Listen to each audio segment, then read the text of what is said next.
A British person may take up the post. And my father said, I remember he said, what have they got that I haven't got?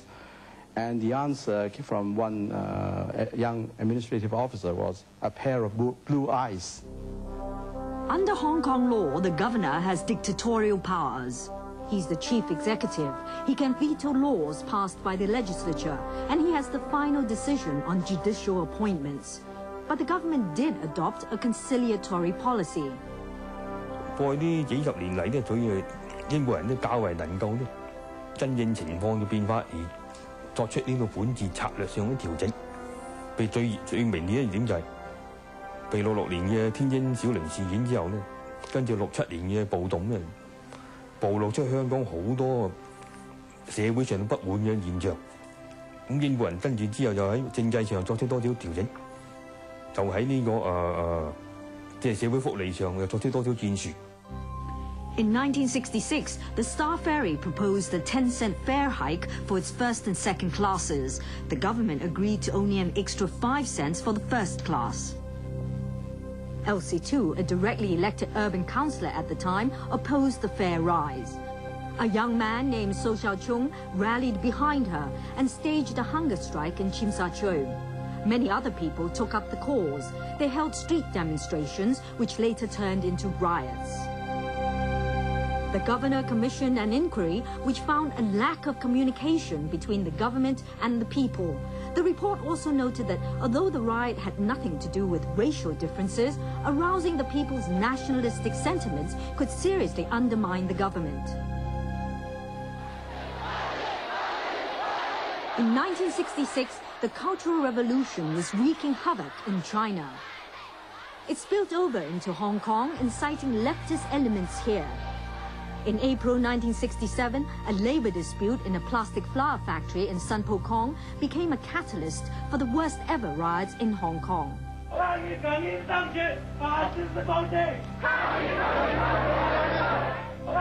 Leftist labor unions and schools joined in what they called an anti-British, anti-violence conflict.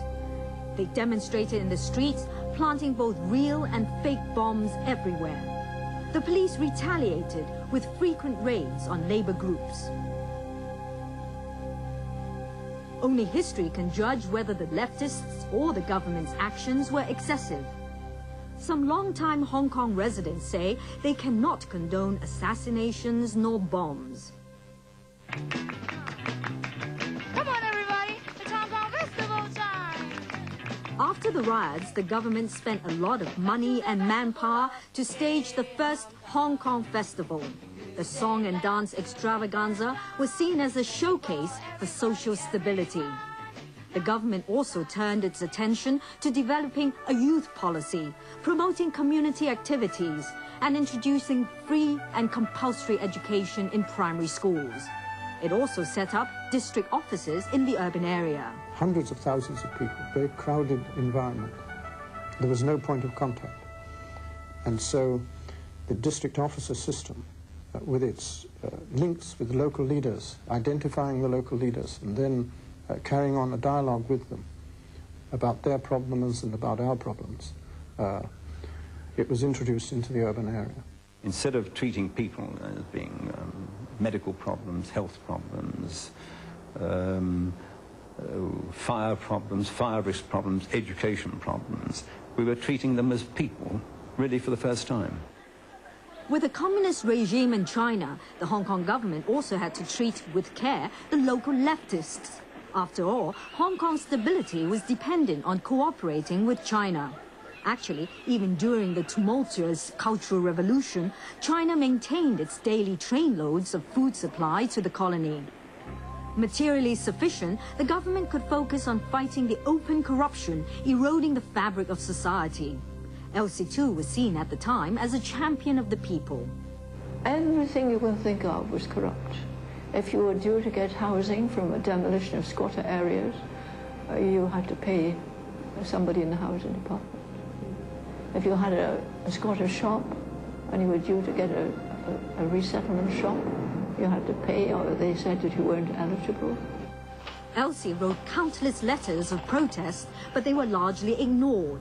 In 1973, a corruption scandal broke involving Police Superintendent Peter Godber. A bank in Canada informed the Commissioner of Police that this man had a very large sum there, and that made the Commissioner aware that something might be wrong. But Godber wasn't prosecuted immediately and managed to escape. The case sparked protests in the streets with calls for an end to corruption and the arrest of Godber. The government could no longer turn a blind eye. In February 1974, Sir Jack Cater was appointed the first head of the Independent Commission Against Corruption, answerable directly to the governor. It's not the sort of problem that can be solved overnight. It's going to be a tough, long battle. Corruption was rife in the police force. Within 3 years, the ICAC prosecuted 260 policemen. But just as the ICAC was making progress, the police force gave vent to its gripes against the anti-graft fighters. On October 28, 1977, more than 3,000 policemen and family members gathered at the police headquarters to protest about the impact of the ICAC's actions on police morale. Later, protesters marched to the ICAC's offices. The front door was broken, several ICAC operations staff were injured. The incident shocked the community, and the government feared a police mutiny. We didn't know quite what it would lead to, and it wasn't very clear what you can do if a force of 25,000 people, all armed, cease to enforce the law. Sir Jack Cater recalled that at a high-level meeting, senior policemen proposed drastic action be taken to appease the force. They were all saying either close the ICAC down or I should be sacked. In the end, Governor McLehose granted an amnesty on graft cases before 1977. In the 1960s and 70s, many government policies were made in response to looming crises, but the administrative structure remained unchanged. So how did it affect Hong Kong's development? Coming up after this break.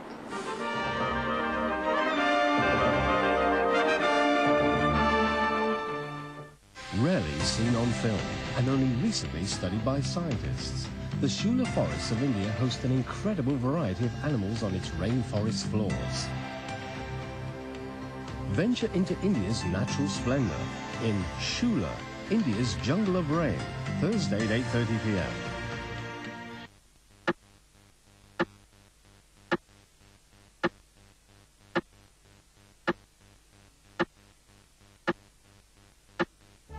The Basic Law is a constitutional document for the Hong Kong Special Administrative Region. It lays down the foundation for our future way of life, including the rights and duties of Hong Kong people, our socio-economic development, political structure, the judicial system, and other areas. It concerns everyone in Hong Kong. To learn more about this important document, visit the Civic Education Resource Centre or any district office.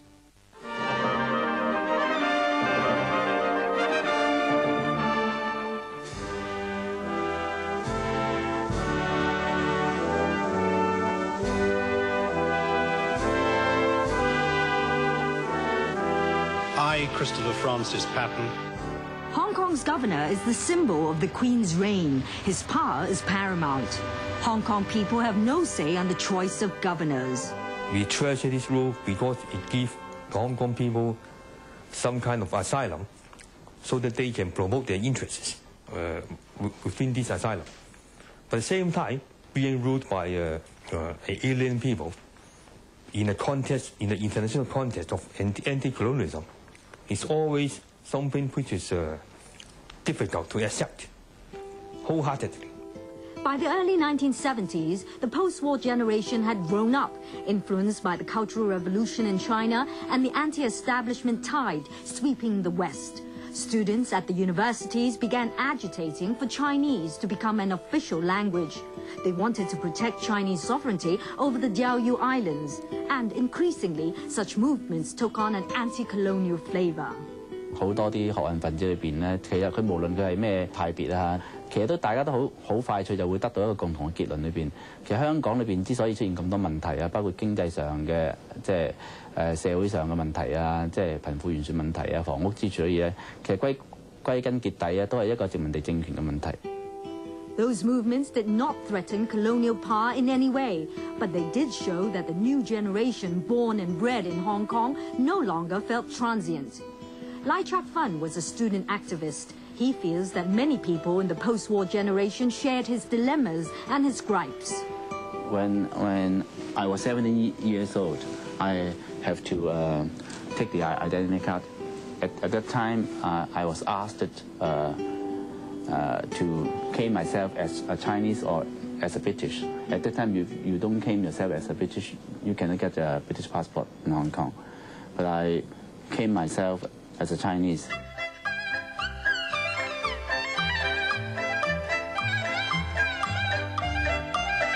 The 1970s saw the emergence of a Hong Kong identity.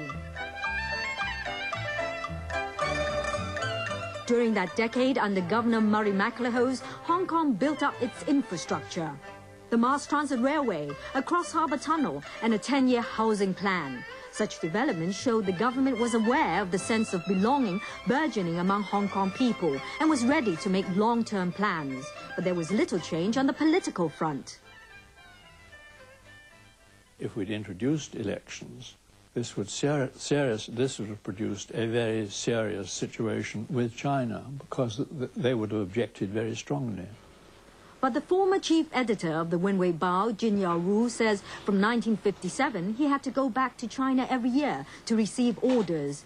And before the 80s, he'd never heard the central government raise the issue of elections in Hong Kong.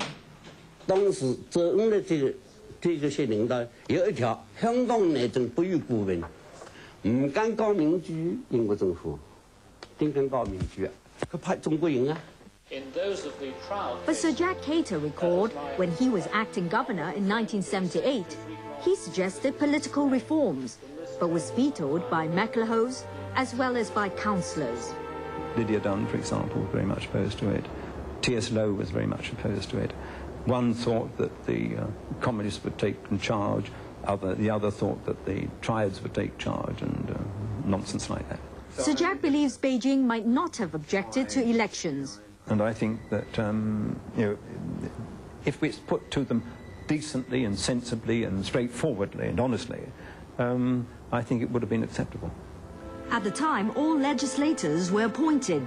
Dr. Joyce Simons, a long-time headmistress of Diocesan Girls' School, had served in ERBCO, LegCo and IXCO. I remember in my early days, a reporter saying to me, "But you were only appointed. You're not responsible to anyone." I said, "My dear young man, I'm responsible to myself for other people. That's very important. It makes no difference to me whether I'm appointed by the governor or elected by somebody else. I work for the people." Rayson Huang was appointed to LegCo during his tenure as Hong Kong University's Vice-Chancellor. I don't think it was a rubber stamp, largely because there was no stamp necessary. Because the government could do what they wanted to do. Colonial-style buildings are ubiquitous in Hong Kong, but Chinese culture is equally prevalent. Over the decades, the Chinese in Hong Kong have been able to work and prosper in a free and stable society. Indeed, Hong Kong's economic growth has surpassed that of Britain. Former Xinhua chief Su Jia-chun admits British rule over Hong Kong has been skillfully executed, only subtly playing favourites with British businesses. 表面上这些拿利益比较少的了，看不出来，但是你可以看出来，太古以后渣打这个汇丰，你掌握了这个香港的这个过去掌握香港的这个经济命脉吧，都掌握在他们手上，他不是靠殖民地政府，靠特权，他才能会做到这个样子。 Former Chief Secretary Sir David Ford acknowledged that the Hong Kong government did buy mostly British goods at one point, such as buses, but not in the past decade or more. There are people in Britain who believe that because it was a dependent territory there should be an advantage, and we fought very hard against that on the basis that Hong Kong is an international place, a level playing field is important, and people must be able to have an equal opportunity. In 1984, the Sino-British Joint Declaration was signed, sealing the fate of this borrowed place. Just before the talks on Hong Kong's future, Britain began introducing democratic political reforms. Elections to the district boards came first in 1982. And you felt that elections to the district boards would not anger China, to have elections at that level? Well, they did, in fact. I thought they wouldn't, no. But they did, in fact, at a low level, make a quick inquiry. What was this about? In the 1980s, political groups sprouted like spring weeds. In 1991, partial direct elections were introduced in LegCo, but the reforms have been criticized as being too little, too late. There have also been complaints about high property prices and lack of social welfare. But most people agree that the post-war years have been relatively stable and prosperous. 儘管係會覺得呢個唔係我哋嘅政府，但係即係寄人籬下喺個統治之下裏邊咧，依然都係可以覺得好嘅生活。If it ain't broke, why fix it? To us, the Hong Kong government has been operating very, very well. It's been evolving, but it has been operated very, very well, and Hong Kong has prospered from it. Former Chief Justice Teil says Britain did leave some vital legacies. The rule of law, I think we have followed the British so closely that we have a system which is hardly different from that of Britain. We have a very efficient civil service whose professionalism is first class. They never play a role in the political squabbles. Traditionally, Britain has strived to establish an apolitical civil service and a rule of law in its colonies. British colonial officials were required to attend courses at Oxford or Cambridge to prepare them for their overseas postings. Dr. Frederick Madden, who taught some of the classes, says law was compulsory. Primarily to give people a wider reference from their own particular narrow subject that they'd worked on for their degree to try and establish a sort of rule of law and order around them. In the past decade or more, Hong Kong's judiciary has been plagued by a few scandals, but many in the field believe the rule of law is already deeply ingrained in the people here. They feel that there haven't been any decisions which were unjust, for example. There haven't been any drastic departures from the spirit of the law, so generally they feel it's good. Many people also believe the British civil service system set up here is very important. Actually, the service has been appreciated only in the past couple of decades. One reason is that more Chinese officials have been promoted to the top ranks, and the system has become more open with more checks and balances. We are the only place in this region who has a highly effective ICAC, for example. Ombudsman, of course, is nothing new in Europe, but here in Hong Kong, I think we were probably one of the first to take the matter very, very seriously. As an era ends in Hong Kong, symbols of colonial rule will be replaced. Faced with an uncertain future, how do Hong Kong people feel about Britain's reign? I don't think Britain actually took any great active interest in Hong Kong affairs. Hong Kong government has been running Hong Kong. And so I believe that Hong Kong people in the future can run Hong Kong very, very well. But for colonial policy, Hong Kong could have been, well, politically, far more advanced than it is. 在这里也造个基地来，在中国搞经济侵略，在云东、东南亚搞经济侵略，但是无意之中造成一个繁荣的香港。任何现在把送给我们，那我多谢。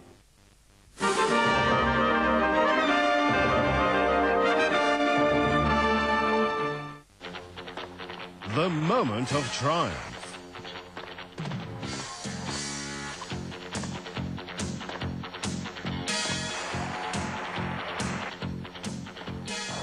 Wimbledon Tennis 1997 semi-finals and finals. Thursday to Sunday, broadcasting live on Pearl. Each child is special. Each child has the right to live. Each child has the right to free expression. Each child without exception. It's their world too. Respect their rights.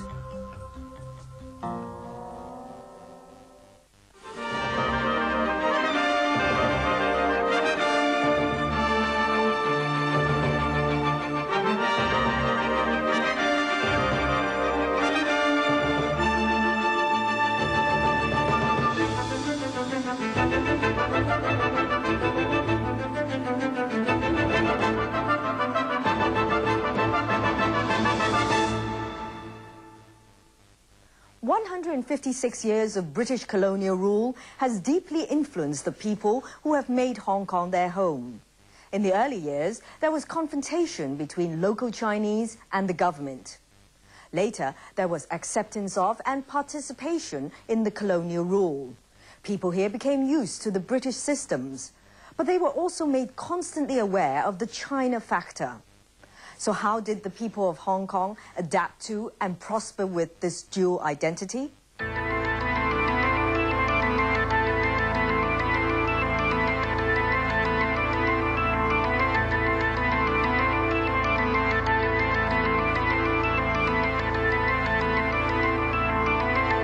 Hong Kong Chinese people suffer from a sort of schizophrenia, I think, in the sense that racially they are Chinese, but when it comes to value judgments, the way of looking things, the way of doing things and so on, they are nearer to the West than to the Orient. Very unique, very Western, and become more open. Western lifestyle, but very Oriental, hardworking, and very Chinese in very traditional minds. It was a double exposure that they appreciated.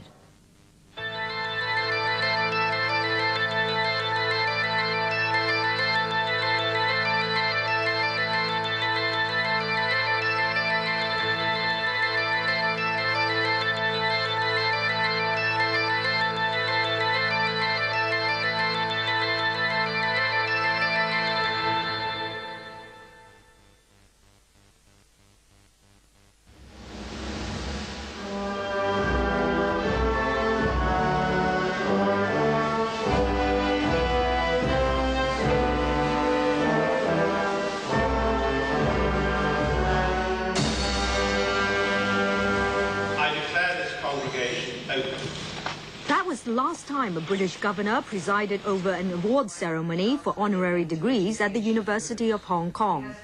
Britain was initially reluctant to set up a university in Hong Kong, fearing it would become a hotbed for nationalistic and anti-colonial activities like universities in other colonies. But after Hong Kong University was set up, Britain came to rely on its graduates, many of whom were recruited into their administrative ranks. Foundation Night at Hong Kong University is a gala affair, reflecting the elite status of its graduates. In pre-war days, the university was seen as an aristocratic institution. 由我哋住宿舍裏頭起手，一個人一間房，每8間房有一個 boy 喺度服侍我哋嘅，係嘛？咁啊，生活已經好舒適㗎啦。咁啊，去街呢就覺得喂，我哋港大學生好了不起咁樣嘅嘢，有咁嘅事。A primary aim of Hong Kong University was to train its students to become civil servants. That's all they need when they finish school. When they finish university, they go out to teach. They go out to fill. Now I'm talking about the colonial days of old. They go out to fill junior positions in the government. Britain, as expected, has implemented a British-style education system in Hong Kong. Students were not intentionally indoctrinated in any way, but some Western thinking did rub off. The colonial government's policy was only to downgrade or to de-emphasize the installation of Chinese culture. And maybe they have some idea to educate the students to appreciate Western values. But on the whole, I don't think that Britain wanted to transform the Chinese into British. So there was still a lot of leeway for the students to pursue their own interests. We have been very close in every way to the British all these years. And a little bit of Britishness, again, if I could coin that word, is perhaps inevitable. In 1926, the government founded King's College. The school retained much of Britain's academic traditions.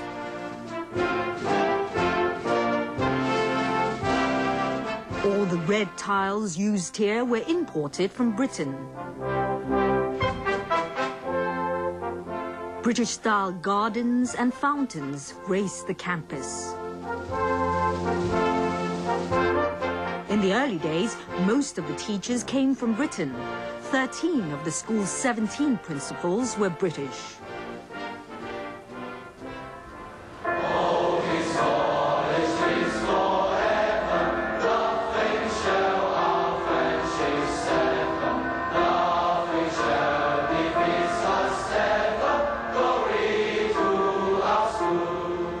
The melody of the school song is taken from a Welsh military tune.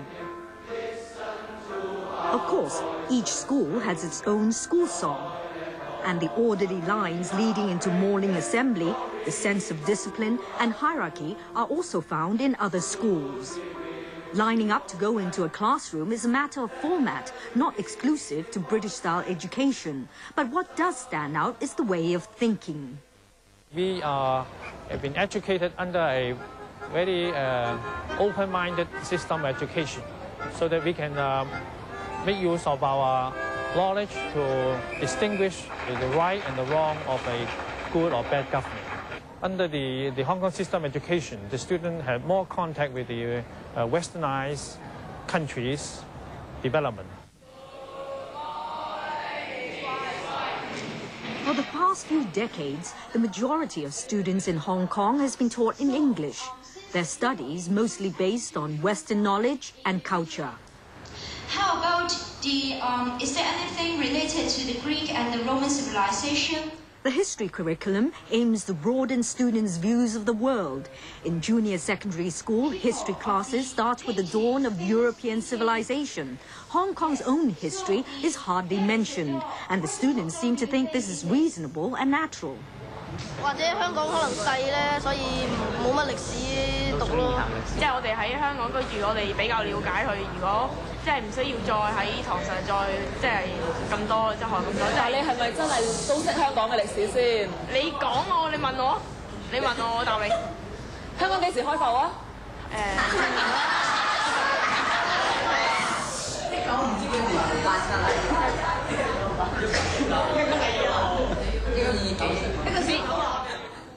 ？But there were schools which did try to instill patriotism. In 1932, teachers and students of Mansung College conducted symbolic military drills to protest against Japan's invasion of provinces in northeast China.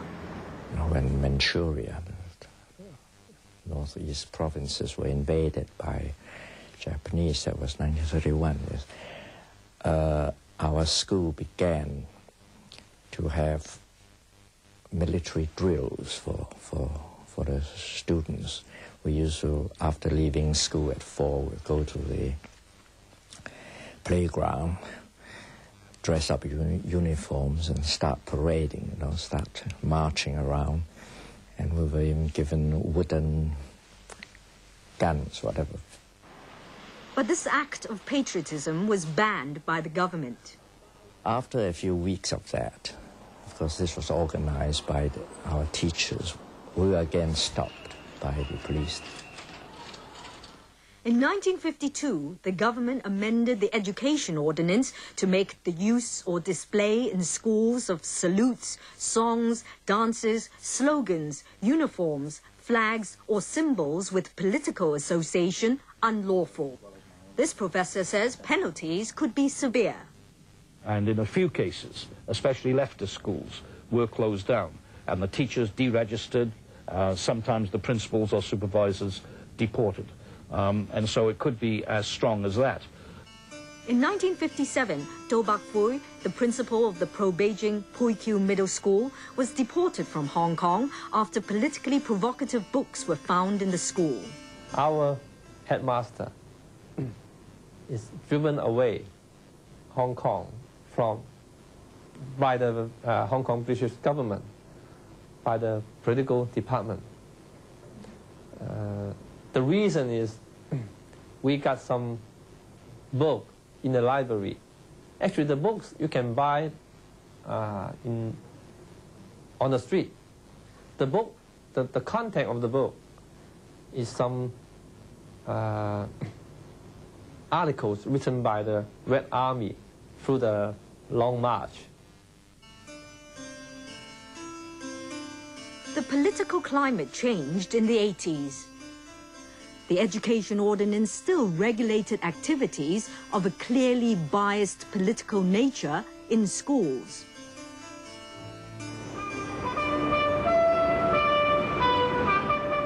But acts such as the raising of the 5-star flag at Pui Kiu School have been largely ignored by the government.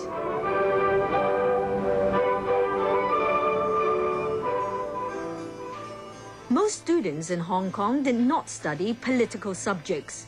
And in the wide-ranging exam syllabus here, the recent histories of China and Hong Kong are noticeably missing. Teachers themselves not wishing to cause themselves problems, not wishing to have criticism from parents or newspapers or anything else, and therefore tending to deal with the more neutral, depolitical or apolitical subjects, not the political subjects. And so in my own subject, for example, in history, many teachers refuse, basically, to teach beyond about 1918 or 1919 because they're nervous. I think there was just not the books there, you see. But who decides what books to use? Well, the Education Department does, but then those books are really a guidance. This is the interesting thing, that through the system there's tremendous freedom, but that freedom hasn't been spelled out. Now, a few of us, very few of us, felt that freedom was there. In 1967, the year of the riots, I had a very good history teacher teach communism and Mao's thoughts to Form 4 students. I didn't ask for permission. In the 1970s, the economics and public affairs syllabus was geared to nurturing good citizens. Textbooks mainly described the work of government departments. It was only after the Sino-British Joint Declaration was signed in 1984 that the Education Department began emphasizing China and Hong Kong-related subjects. That year, textbooks were revised to include the Joint Declaration, Hong Kong's future, and the administrative system, especially representative government, the consultation process, and legislative principles. Last year, the Hong Kong government set aside $8 million to promote the Basic Law. As colonial rule comes to an end, it's finally compulsory for all government school principals and teachers to promote the Basic Law. 國民教育嘅缺乏啦，我哋國民嘅意識嘅薄弱啊，學生嘅根啊，佢嘅來源啊，觀念係脆弱，呢啲係即係我諗喺殖民教育之下冇可能出現。Receiving a colonial education, how do Hong Kong people feel about China? Coming up after the break.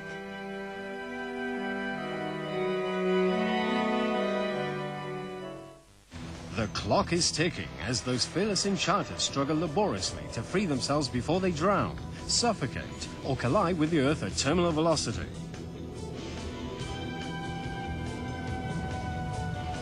Secrets of the world's greatest escape artists. Friday night at 8:30. This man has had a few drinks, and now he's on his way home. He may not have drunk much, Or he may have drunk too much. He knows that just one drink could cost him his license or his life. But he doesn't care because he's a safe, responsible driver, which is why he's sitting in the back. If you drink, you can't drive. Think about it.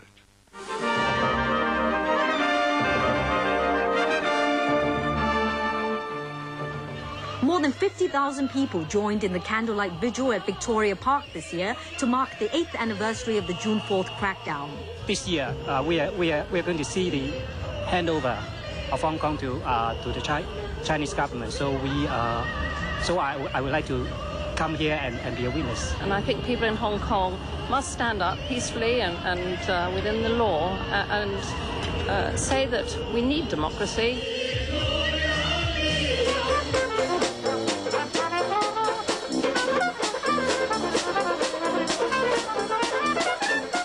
On the same night, another tens of thousands of people went to the horse races in Sha Tin.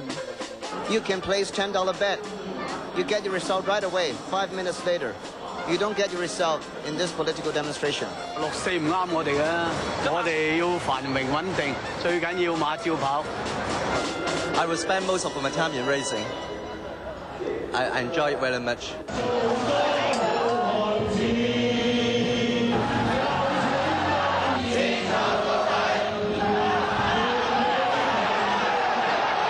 头脑里面就是要去发财啊，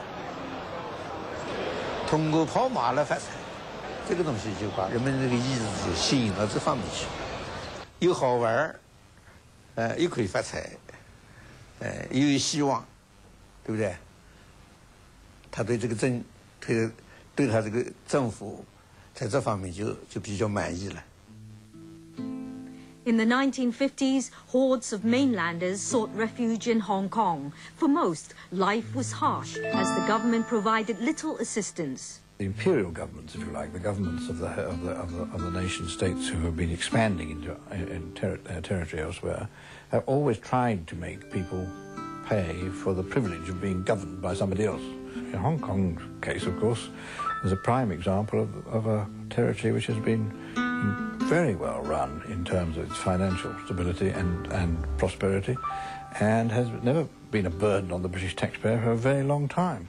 Hong Kong's success and its transformation from a fishing village to what is today, certainly the British has and can claim quite a lot of credit. But the majority of the credit must go to the community here. It's true our blood, sweat and toil that we make this place. Hong Kong people seem to have made the pursuit of money their raison d'etre. One reason is their poverty in the 1950s. Another is their apathy towards colonial rule. They realize the government is a colonial one. It's not a natural one. Even they have a lot of very good suggestions. They know the government will not listen to them. So what they can do is to try to improve their living standard and try to earn more money so that they have a better living here. I think that is the most they can do. Britain's policy in Hong Kong was to maintain a stable environment. When the government realized people needed housing, it embarked on a massive public housing project in the 1970s and then trumpeted its own success. 嗱，李啟堂呢家人呢？ 咁佢成為屋宇建設委員會嘅第25000戶住客，你睇下佢哋喺華富村嘅新屋幾整齊，啲細佬哥而家可以舒舒服服咁做功課，仲可以喺騎樓種翻幾盆花，一家人安安樂樂咁過日子添。The colonial government did not want people to meddle in politics. Colonial government was never very keen for the local population to take any great interest in politics, to develop a sense of belonging either to China or to Hong Kong. Rather, they took the view that it's up to us, i.e. the colonial government, to administer the place, and we do our best to administer the place well so that you can enjoy the peace and prosperity of the place. But nearly a century ago, people did try to repel the British. Their defiance is recorded inside this dilapidated ancestral hall in Yuen Long. When the British took over the new territories 99 years ago, they met with armed resistance from the local people. The names of those killed are inscribed on stone tablets here. The insurrection was quashed in barely a month. 因為我哋呢啲人咧，可以講嘅大清個遺民，大清啊將呢度租咗俾英國佬，咁咪丟下我哋嚇抗英佢又唔支持，所以呢啲人就係始終要喺呢度生活，唯有接受呢個咁嘅現實。So the new territories' villagers succumbed to British rule, and the Hong Kong government provided them with many special benefits. Zhang Yanlong was a former vice chairman of the Heung Yi Kuk and a legislator. 香港人就寧願喺殖民地管治之下生活啦，因為最低限度佢家庭又幸福，生活又安定。 15 years ago, Governor Murray MacLehose visited the new territories and was warmly received. He planted a ginkgo sapling in a school in Sheungshou. Like the ginkgo tree, a new generation of new territories people has matured under the colonial climate.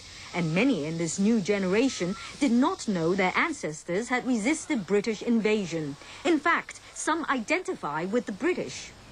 如果有得揀咧，我就希望英國人繼續統治我哋。本身都唔想回歸，因為其實係慣咗咯，唔好話好唔好問題啦，都慣咗啦，因為都慣咗啲乜嘢啦？俾英國統治慣咗咯。有好多都係唔認同自己中國人，我先話香港人，咁覺得好似硬係有少少高人一等咁樣。這個香港年輕一代這個民族的意識比較淡薄，是吧？這個不怪香港的是年輕人的教育，年輕的孩子從小就有這個，就說我香港人不是中國人。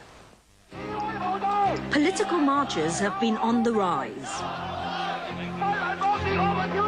Clashes have broken out in some protests, but the public has grown accustomed to them.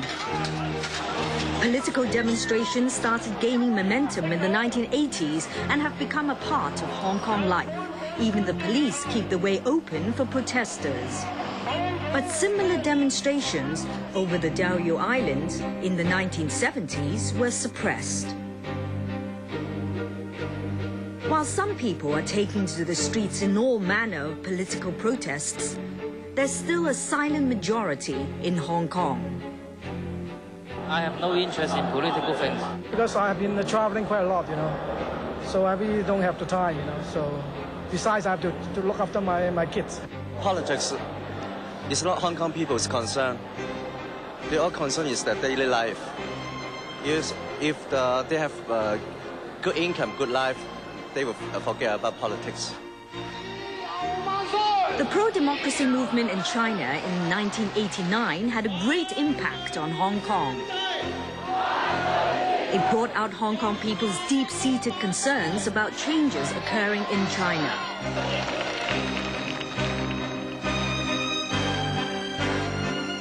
Hong Kong people were devastated by the June 4th crackdown. It ushered in a prolonged period of uncertainty here. But as China continued its economic reforms and opening to the outside world, Hong Kong people adapted quickly. Local businessmen soon resumed their investment in the mainland. Cross-border ties have extended to Hong Kong residents buying homes to live in China and taking mainlanders as spouses and starting families up north. Reunification is imminent, but Hong Kong people seem prepared. We have to face reality, anyhow. What do you mean, face reality? Face reality, that means Hong Kong is returning to China, right? So that's the fact, you know, which we cannot deny. You know, we're just part of China. We will become part of China, you know. So we'd rather follow because we're Chinese.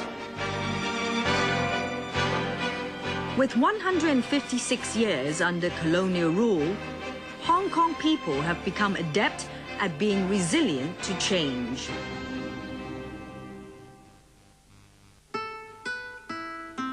The bauhinia is the official flower of Hong Kong and the emblem of the special administrative region. It's a hardy species which adapts easily to different environments. Isn't the bauhinia just like a Hong Kong person?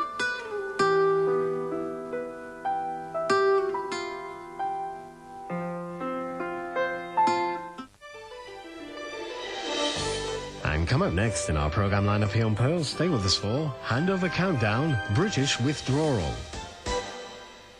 A lifetime commitment. I want to be married. An indecent proposal. I want your girlfriend for the weekend. Can Nicolas Cage recapture the woman he loves? Honeymoon in Vegas, Wednesday night at 9:30.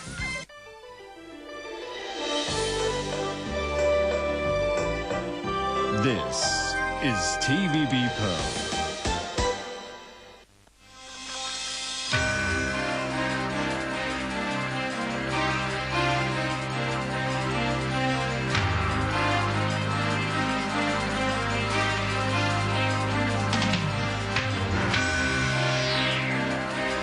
Good afternoon. In just over a quarter of an hour, the 28th and last British Governor of Hong Kong, Chris Patten, will leave his official residence, Government House, for the very last time.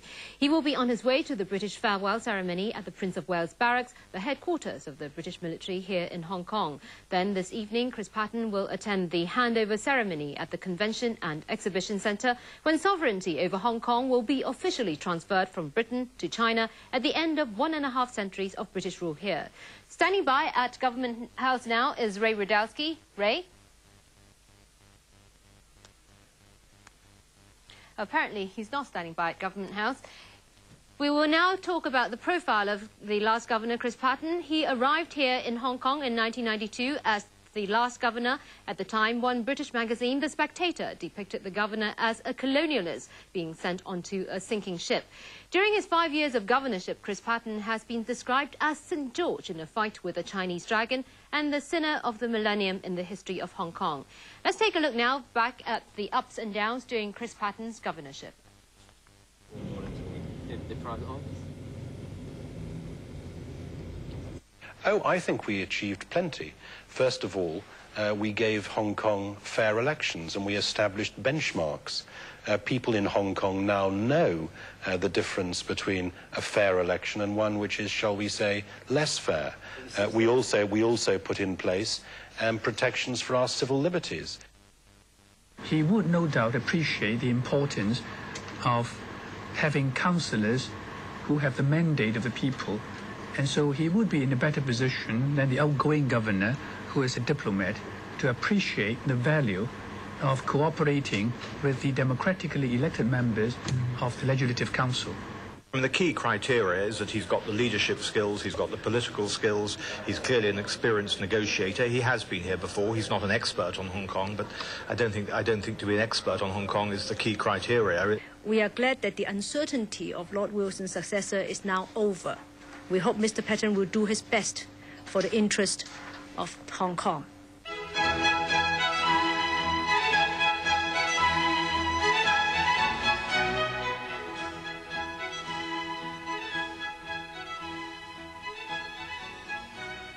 In April 1992, Hong Kong learned that the 28th and last British governor of the territory would be a politician, the chairman of the Conservative Party, ousted in the British general election only weeks ago.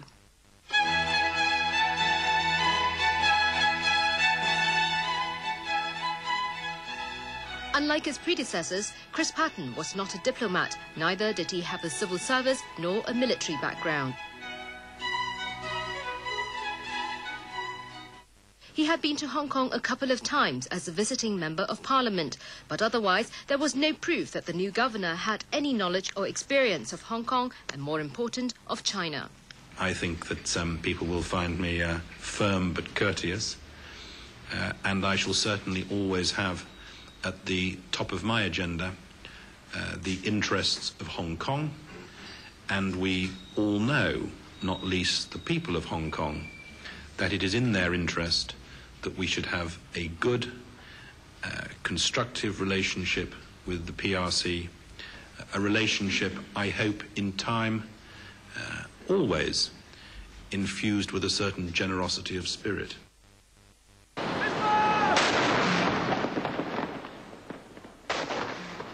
The man who arrived on a hot summer day in 1992 was not anything like what Hong Kong was used to having its governors look like.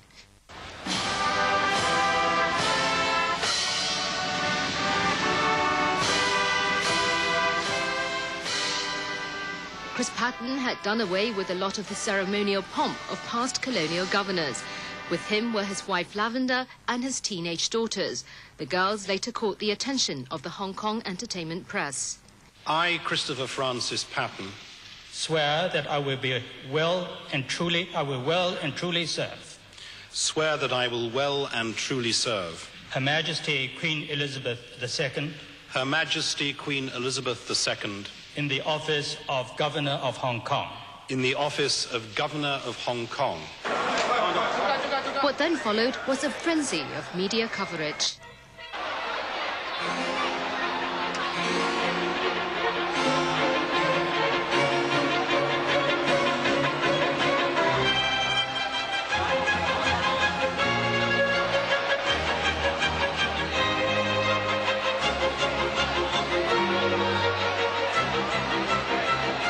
Crowds swarmed to Patten. He was kissing their babies, he was drinking their tea.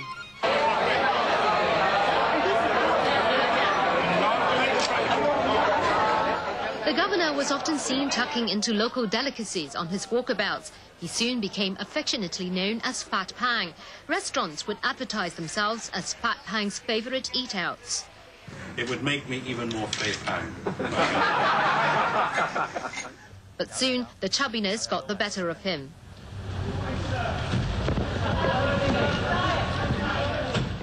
Months after starting his job as governor of Hong Kong, Chris Patten complained of chest pains and needed heart surgery.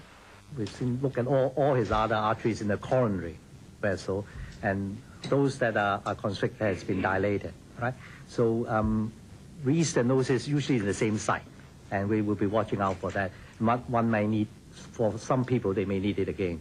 It depends on the well, say the personality, the body weight, whether it's, well, one is overweight, and what is his diet habit in terms of cholesterol, whether he smokes or not, and also the, well, what type of exercise. The treatment took about 3.5 hours. It went very smoothly. The doctors are very pleased. Both arteries have been cleared, and the governor will make a very rapid recovery, we hope. And a rapid recovery it was. The governor soon came back fit as a fiddle. Patten's appointment meant that Hong Kong had a hotline to London. The governor was a close friend of the Prime Minister.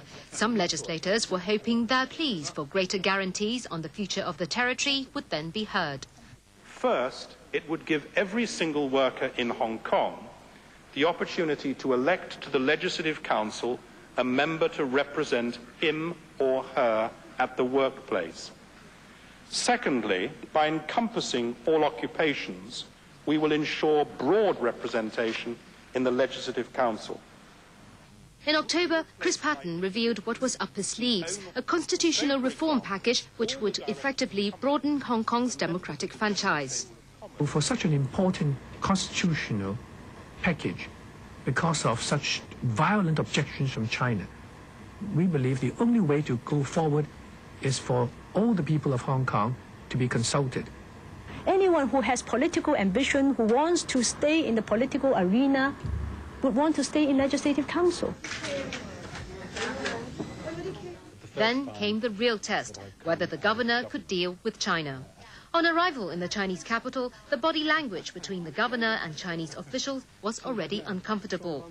The Hong Kong and Macau Affairs Office director later remarked that he had done all the talking during Patton's visit.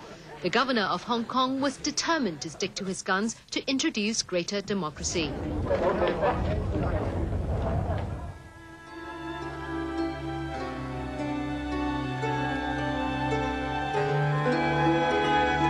The wind howled through the Forbidden City on that autumn day as if ominous of the battle that was to come. Hong Kong was caught in a row between its present and future rulers. The last British governor of Hong Kong and the communist leaders of China were decidedly not impressed by one another.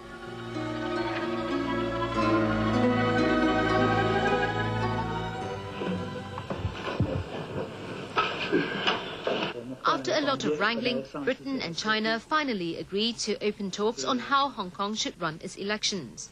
Good morning, ladies and gentlemen. Morning. The only source of information for Hong Kong on how the dialogue was going was the British ambassador, Sir Robert McLaren.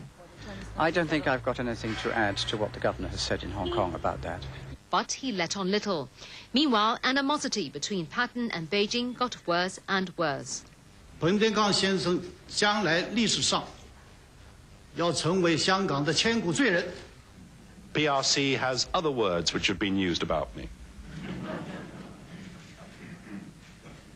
Prostitute, serpent, Buddha, tango dancer.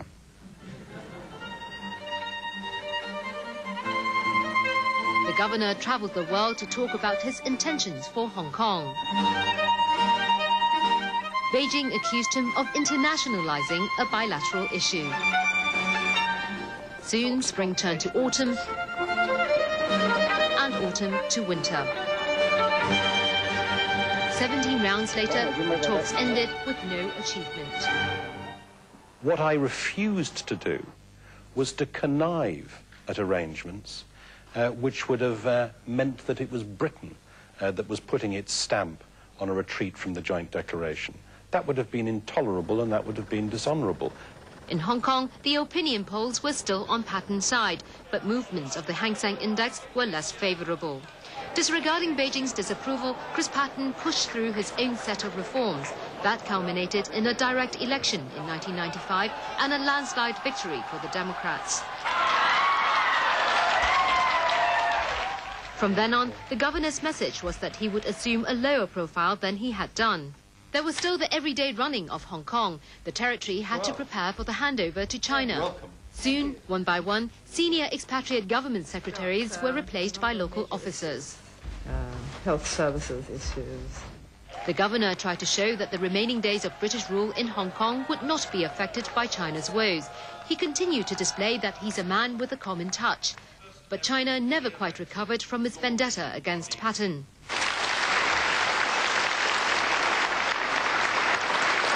Since then, the only occasion when the governor would be seen in the same room as Chinese officials was on China's National Day. But at times, Beijing's distaste for Patton seemed so deep that even common courtesy had gone out of the window. Adequate financial support for the elderly must remain a high priority. But equally important with advancing age is the total programme of services for the elderly, the special provisions for the frailties and disabilities that come with old age. When the governor announced increased spending on public welfare in 1995, China was again angered.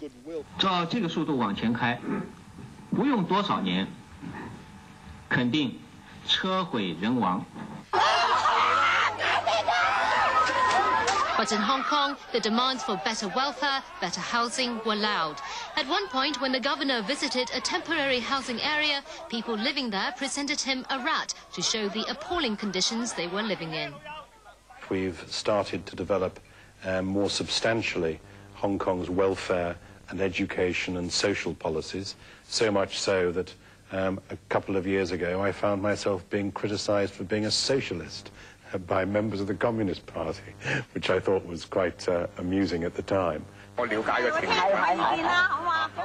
But soon, a new future ruler came along. The attention turned to what the chief executive designate would do for Hong Kong. Patton's 5 years in Hong Kong were approaching the end. There were repeated calls from Britain that he should once again be on the political stage. He would occasionally comment on British domestic affairs, for example, that laws on animal quarantine should be changed. The Patton's Norfolk Terriers, Whiskey and Soda, had both been taken to the kennels for biting workmen in Hong Kong. He's very much looking forward to going home. Right now he wants to get home as quickly as possible. Okay? Tonight, we have been comprehensively defeated. When the Conservative Party lost the general election in Britain earlier this year, Patton's name again cropped up as a possible next leader for the party. But Patton showed little interest. Instead, he was looking forward to a break in the countryside of France, reflecting on his Oriental adventure in a memoir. In the last poll done by the Transition Project, I think I'm right in saying that 90% of people said they were happy with life in Hong Kong, and about 3/4 of the people who were asked said they were satisfied with the government. So I think that's not a bad way to go out.